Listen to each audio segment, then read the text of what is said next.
राधे राधे दोस्तों, आज के वीडियो में आप सबके साथ शेयर करूंगी वट सावित्री व्रत या ज्येष्ठ अमावस्या या सोमवती अमावस्या के बारे में संपूर्ण जानकारी।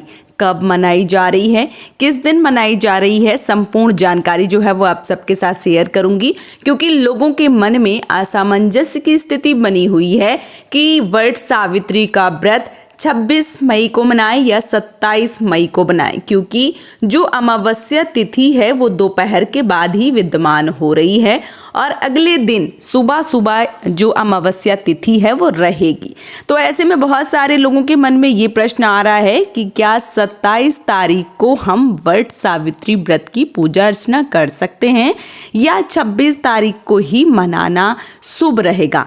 इसके साथ ही साथ बहुत सारे लोगों के मन में ये भी प्रश्न आ रहे हैं कि अगर 26 तारीख को दोपहर 12 बजे के बाद जो अमावस्या तिथि है वो प्रारंभ हो रही है, तो क्या सुबह सवेरे हम वट सावित्री व्रत की पूजा कर सकते हैं या नहीं कर सकते हैं। तो इन संपूर्ण प्रश्नों का जवाब आज के वीडियो में आप सबके साथ शेयर करूंगी। तो चलिए वीडियो को शुरू कर लेते हैं और जान लेते हैं वट सावित्री व्रत से जुड़ी ये समस्त महत्वपूर्ण जानकारी। वट सावित्री का व्रत हिंदू धर्म में सबसे पवित्र व्रतों में से एक व्रत होता है। वट सावित्री का व्रत साल 2025 में 26 मई को मनाया जा रहा है। यह दिन विवाहित महिलाओं के लिए बहुत अधिक शुभ बताया गया है।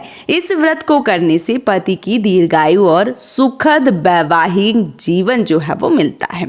इसके साथ ही साथ जो वट सावित्री व्रत है वो अमावस्या तिथि पर होता है, तो ये ज्येष्ठ महीने की अमावस्या तिथि होगी और क्योंकि ये सोमवार को पड़ रहा है तो इसी दिन सोमवती अमावस्या भी मनाई जाएगी।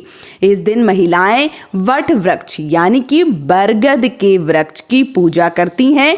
सावित्री जी सत्यवान की कथा सुनती हैं, जो पतिव्रता स्त्री यानी कि सावित्री माता ने अपने पति सत्यवान जी के लिए इस व्रत को किया था। और कथा में ऐसा वर्णन किया गया है कि सावित्री ने अपने पति मृत पति को यमराज से वापस लाई थी, तब से इस व्रत को करने की परंपरा है। इस दौरान महिलाएं संपूर्ण विधि विधान के साथ बरगद के पेड़ के नीचे बैठकर व्रत, पूजन, कथन इत्यादि करती हैं। वट वृक्ष की पूजा करने के कौन कौन से फायदे होते हैं, तो केवल विवाहित महिलाओं को ही नहीं बल्कि जो कन्याएं हैं वो भी इस दिन व्रत करती हैं, पूजन करती हैं, अपने आने वाले जीवन में सवगुण संपन्न वर की प्राप्ति के लिए। और सोमवती अमावस्या में भी बहुत सारी बहनें हैं जो फेरे परिक्रमा लगाती हैं। अलग अलग क्षेत्रों में अलग अलग परंपराओं के हिसाब से ये जो व्रत है वो किया जाता है। इस व्रत से पति की आयु बढ़ती है, उनका स्वास्थ्य अच्छा रहता है। इसके अलावा वट सावित्री व्रत करने से वैवाहिक जीवन में सुख, शांति, समृद्धि बनी रहती है।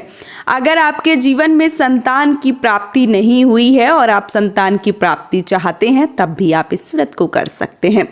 जो व्रत की विधि है वो कुछ इस प्रकार से है कि सुबह जल्दी उठकर आपको सूर्योदय से पहले उठना चाहिए, स्नान करके स्वच्छ वस्त्र धारण करना चाहिए, फिर वट वृक्ष के नीचे सत्यवान और सावित्री जी की कथा को सुनते हुए पूरे विधि विधान से जो पूजा अर्चना है वो करना चाहिए। इस दिन मीठा जल चढ़ाना चाहिए, दीप जलाना चाहिए, फूल, मौली, धूप, दीप, मिठाई या जो भी मीठा पकवान आपके यहाँ बनता है वो सारी चीज़ों को अर्पित करना चाहिए। इसके बाद वट वृक्ष के चारों तरफ कच्चे धागे से लपेटकर परिक्रमा और फेरी लगाना चाहिए, मनोकामना मानना चाहिए। इसके बाद गरीबों को भोजन, वस्त्र, दक्षिणा देना चाहिए और इस व्रत को ध्यान में रखते हुए जो कथा है वो जरूर सुननी चाहिए।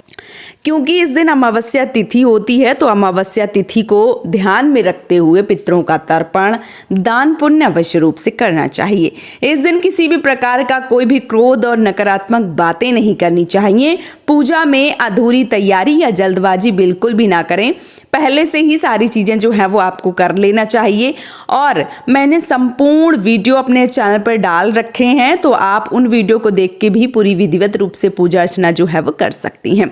इसके साथ ही साथ इस दिन जो वृक्ष होता है उसको अपने हाथों से नुकसान ना पहुंचाएं, यानी जो व्रती हैं वो फल ना तोड़ें और पत्ते ना तोड़ें, किसी और से तोड़वा सकती हैं लेकिन स्वयं ना तोड़ें, क्योंकि आपने इस वृक्ष के लिए पूजा अर्चना की है, व्रत रखा है, तो इस बात का भी आपको विशेष रूप से ध्यान रखना चाहिए। पूजन जब आप कर लेती हैं तो इसके बाद आपको अपने पति का पूजन अवश्य रूप से करना चाहिए और उसके बाद व्रत का पारण करना चाहिए। अब व्रत के पारण के लिए आपके घर की परंपरा के अनुसार फलाहारी या भोजन या मीठा भोजन, एक टाइम का भोजन जो आपके घर की परंपरा है उस हिसाब से आपको कर लेना चाहिए। ये जो व्रत होता है ये सर्वोत्तम माना गया है विवाहित स्त्रियों के लिए अपने पति की दीर्घायु की कामना को लेकर। इस व्रत को करने से वाकई में पति की आयु जो है वो दीर्घायु होती है, ऐसा शास्त्रों में वर्णन किया गया है। और इसी दिन सोमवती अमावस्या है, तो इस दिन पीपल के वृक्ष की भी फेरी, परिक्रमा इत्यादि लगाना चाहिए। आप चाहें तो तुलसी की भी विधिवत रूप से पूजा अर्चना जो है वो कर सकते हैं। देखिए 12 बजे के बाद ये जो अमावस्या तिथि वो शुरू हो रही है, लेकिन गर्मी का मौसम है और बहुत ज़्यादा प्यास इत्यादि लगती है। वैसे तो ये पूजा जो है वो 12 बजे के बाद करनी चाहिए, क्योंकि गर्मी बहुत ज़्यादा है, तो आप सुबह सवेरे भी पूरी विधिवत रूप से पूजा अर्चना जो है वो कर सकती हैं। ऐसा नहीं है कि आपको पूर्ण फलों की प्राप्ति नहीं होगी, बिल्कुल पूर्ण फलों की प्राप्ति होगी। जब आप वट वृक्ष की विधिवत रूप से पूजा अर्चना करती हैं तो त्रिदेव का आशीर्वाद, सावित्री जी का, सत्यवान का जो आशीर्वाद है वो आपको प्राप्त होता है और आपके पति की दीर्घायु होती है। इसलिए मन में बहुत ज़्यादा असमंजस्य की स्थिति नहीं बनानी है। सुबह सवेरे जितने भी टाइम आपको मान लीजिए टाइम मिलता है उस टाइम आपको पूजा अर्चना जो है वो कर लेना चाहिए। अब आप कोशिश करिए कि सुबह ऐसे टाइम पे पूजा करें कि आप सारा चीज़ जो है वो बना लें। थोड़ा जल्दी, जब हम कोई व्रत करते हैं, पूजन इत्यादि करते हैं, तो थोड़ा जल्दी हमें उठ जाना चाहिए सुबह और अपने काम जो भी नित्य कर्म है या जो भी घर के काम है उन सबको निपटा के अच्छे से साफ स्वच्छ होके अपने 16 सिंगारों को धारण करके, क्योंकि ये आपके पति के लिए व्रत होता है, तो इस दिन कोशिश करिए कि 16 सिंगार आप करें, क्योंकि रोज आप नहीं कर सकती हैं, मैं समझ सकती हूँ, लेकिन जब कोई बड़े पर्व होते हैं, बड़े त्यौहार होते हैं, बड़े व्रत होते हैं, तो आपको 16 जो सिंगार हैं वो ज़रूर करने चाहिए। कौन कौन से 16 सिंगार होते हैं उसके लिए भी मैंने वीडियो डाल रखी है, तो आप वो वीडियो भी देख सकते हैं। फेरे क्यों लगाए जाते हैं, कितने लगाए जाते हैं, जो पंखा है उसका क्या महत्व है, चने कितने निकलने चाहिए, फल कितने लेने चाहिए, गर्भवती महिलाएं फेरे परिक्रमा लगाएं या नहीं लगाएं, संपूर्ण वीडियो मैंने अपने चैनल पे अपलोड कर रखे हैं, तो आप उन वीडियो पे चेकआउट कीजिए ताकि आपको भी संपूर्ण जानकारी जो है वो मिल सके और आप विधिवत रूप से पूजन अर्चन जो है वो कर सके। तो 26 तारीख को ही इस व्रत को किया जाएगा। 27 तारीख को बहुत सारी बहनों के प्रश्न आ रहे हैं कि 27 तारीख को कर सकते हैं, तो सुबह सवेरे 8 बजे से पहले कोई दान पुण्य इत्यादि करना चाहती हैं तो कर सकती हैं। वैसे जो भी पूजा पाठ है वो आपको 26 तारीख को ही, 26 मई को दिन सोमवार को ही करना है। 27 तारीख को आप दान पुण्य कर सकती हैं लेकिन पूजा नहीं कर सकती हैं। आप देख लीजिए कि आपके घर की परंपरा है कि आपके यहाँ जो मान लीजिए दान पुण्य वाली अमावस्या है वो 27 को मनाई जा रही है, तो अगर आपके यहाँ दान पुण्य जो है वो उस दिन किया जाता है तो आप ऐसा भी कर सकते हैं। जो पारण का दिन है वो 27 तारीख ही रहेगा और 26 तारीख को व्रत किया जाएगा। तो आप पूरी विधिवत रूप से आने वाली 26 तारीख को दिन सोमवार को सोमवती अमावस्या, ज्येष्ठ अमावस्या, वट सावित्री का व्रत जो है वो कर सकती हैं। वीडियो पसंद आया है तो आप हमें सपोर्ट जरूर करें, इस चैनल को सब्सक्राइब और वीडियो को लाइक करके। आज का ये वीडियो मैं यहीं पे समाप्त करूंगी। बहुत जल्दी मिलूंगी एक और नए वीडियो के साथ में, तब तक के लिए राधे राधे।